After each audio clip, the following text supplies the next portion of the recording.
Hello, hi, ನಮಸ್ಕಾರ. ತುಂಬ ದಿನದ ಮೇಲೆ ವ್ಲಾಗ್ ಸ್ಟಾರ್ಟ್ ಮಾಡೋಣ ಅಂತ. ಸ್ವಲ್ಪ ಹೆಲ್ತ್ ಪ್ರಾಬ್ಲಮ್ ಇತ್ತು, ಆಗಲಿಲ್ಲ ವ್ಲಾಗ್ ಮಾಡಲಿಕ್ಕೆ. ಇನ್ಮೇಲೆ ಸ್ಟಾರ್ಟ್ ಮಾಡೋಣ ಅಂತ ಸ್ಟಾರ್ಟ್ ಮಾಡ್ತಾಯಿದ್ದೇನೆ. ಸೊ ಇನ್ನೇನು, ಬೆಳಗ್ಗೆ ಬಿಸಿನೀರು ಕುಡಿಯೋದ್ರಿಂದ ಸ್ಟಾರ್ಟ್ ಮಾಡಿದ್ದು ವ್ಲಾಗ್ನ. ಇನ್ನೇನು ಮಂಥನ್ ಎದ್ದಾದಮೇಲೆ ಮನಸ್ಸು ಸ್ಕೂಲಿಗೆ ಕಳಿಸ್ಬೇಕಲ್ಲ, ನನ್ನ ಮೆಡಿಟೇಷನ್ ಮುಗಿಸಿ ಅವನಿಗೆ ಸ್ಕೂಲಿಗೆ ರೆಡಿ ಮಾಡಿ, ಸ್ಕೂಲಿಗೆ ಲಂಚ್ ಪ್ರಿಪೇರ್ ಮಾಡಿ ಪ್ಯಾಕ್ ಮಾಡಿ ಕಳಿಸೋದೇ ಒಂದು ದೊಡ್ಡ ಟಾಸ್ಕ್.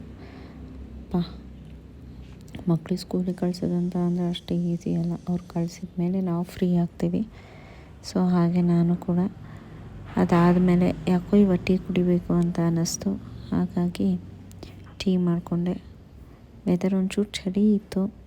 ಸೊ ಹಾಗಾಗಿ ಟೀ ಮಾಡಿಕೊಂಡು ಟೀ ಕುಡಿದೆ. ಇವತ್ತು ಅಮ್ಮನ ಮನೆಗೆ ಹೋಗೋಣ ಅಂತ ಪ್ಲ್ಯಾನ್ ಮಾಡಿದ್ದೆ ನಾನು.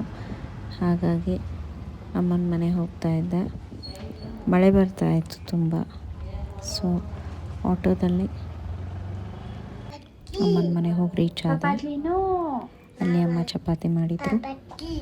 ಏನದು? ಸೊ ಚಪಾತಿ ತಿಂದು ಏನದು ಮೂಗು? ಮೂಗು ಮೇಲೆ ಏನಿದೆ? ಟೈಮ್ ಪಾಸ್ ಮಾಡಿದೆ.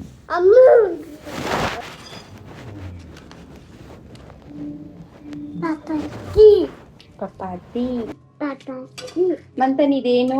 ಕಾಕಡ ಕಾಕಡ ಕಾಕಡ ಕಾಕಲ ಅಲ್ಲ ಕಾಕ